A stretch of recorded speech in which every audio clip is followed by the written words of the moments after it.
Good morning mga idol. Char. Meron tayong ida-diagnose ngayon mga kaibigan. Acer Aspire 3, A31432, not turning on, pero charging.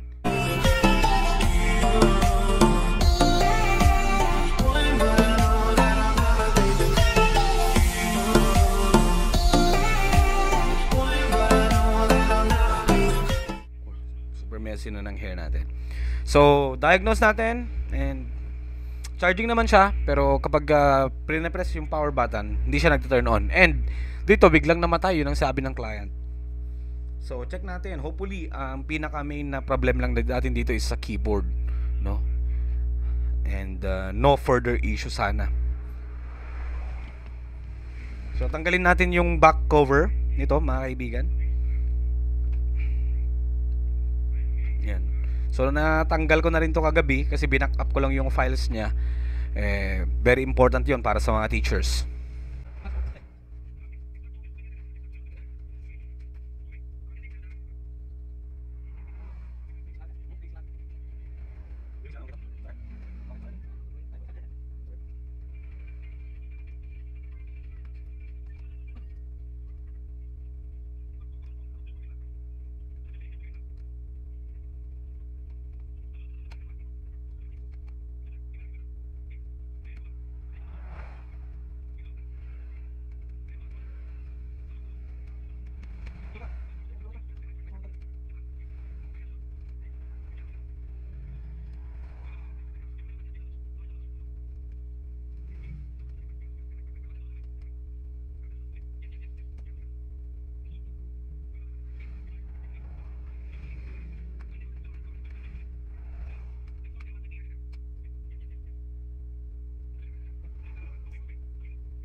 So, tanggalin lang muna natin tong kanyang mga kaibigan, yung connection ng kanyang battery and yung keyboard.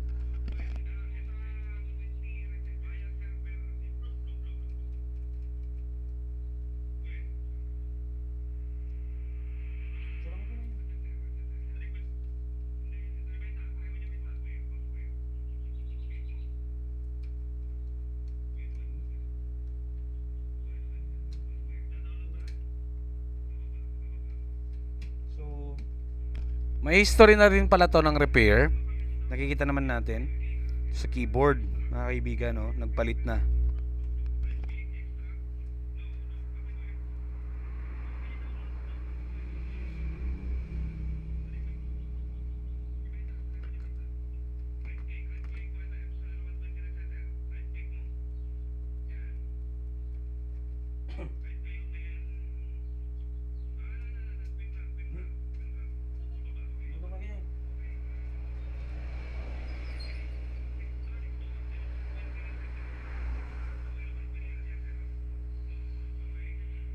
Yun.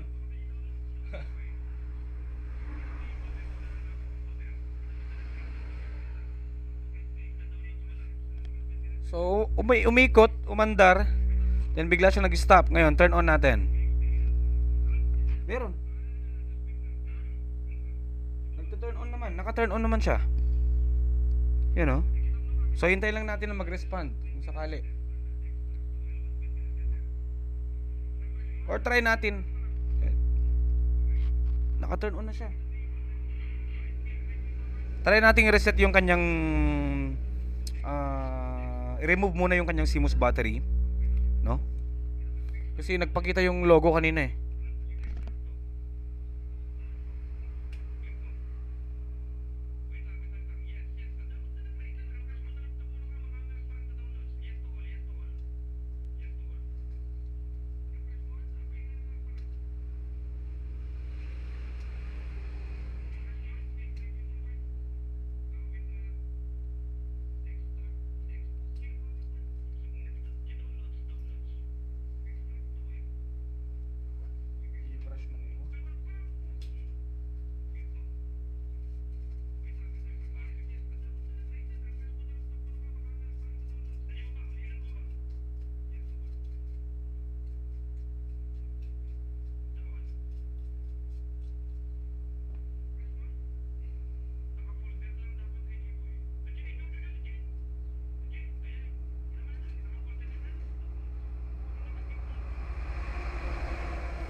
So napansin ko, hindi naka-attach ng maayos yung kanyang keyboard, yung flex.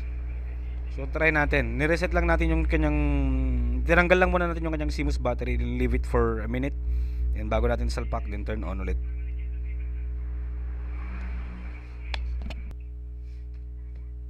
Okay, salpak natin.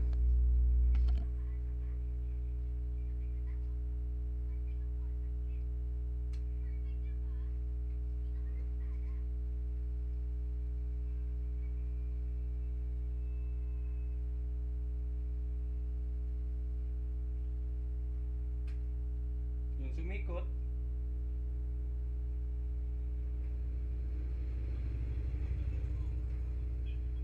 Hintayin lang natin. Umikot, hintayin lang natin na mag-respond siya. Kasi naka-turn on na siya mga kaibigan, oh.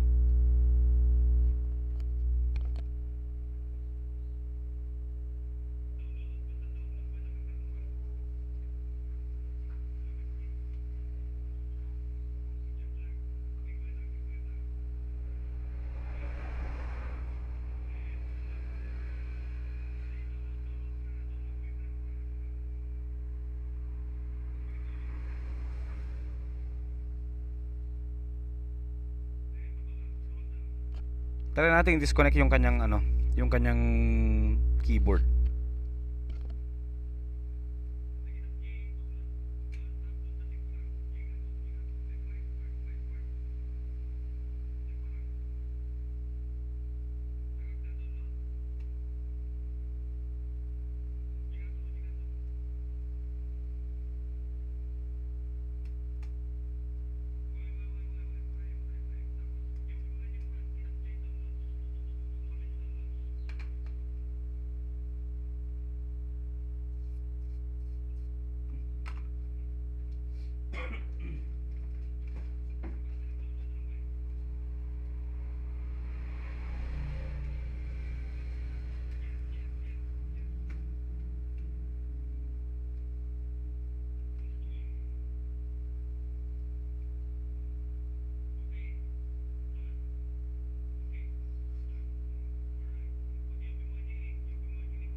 Ang dumi dito mga kaibigan, no?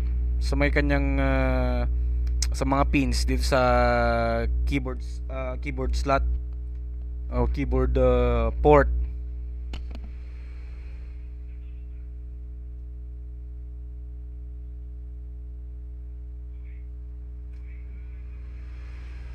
Mhm.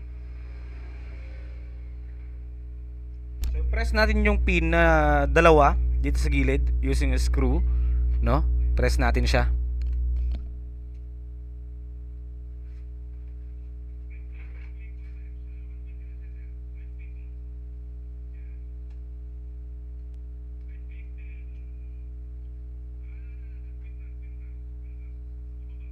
Okay? So, turn on.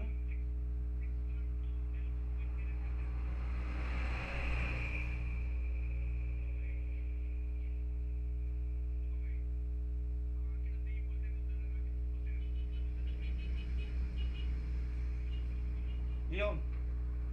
Yun. So, ang problema nito mga kaibigan, keyboard. Yan, oh. So, umandar na siya. Keyboard ang problema nito. Kailangang palitan kung sakali. Yun. Pero yun, kailangan muna natin linisan yung slot ng kanyang, yung mga pins dun sa may slot ng keyboard kasi madumi. So as of now, yun, suspect natin sa keyboard. Alright?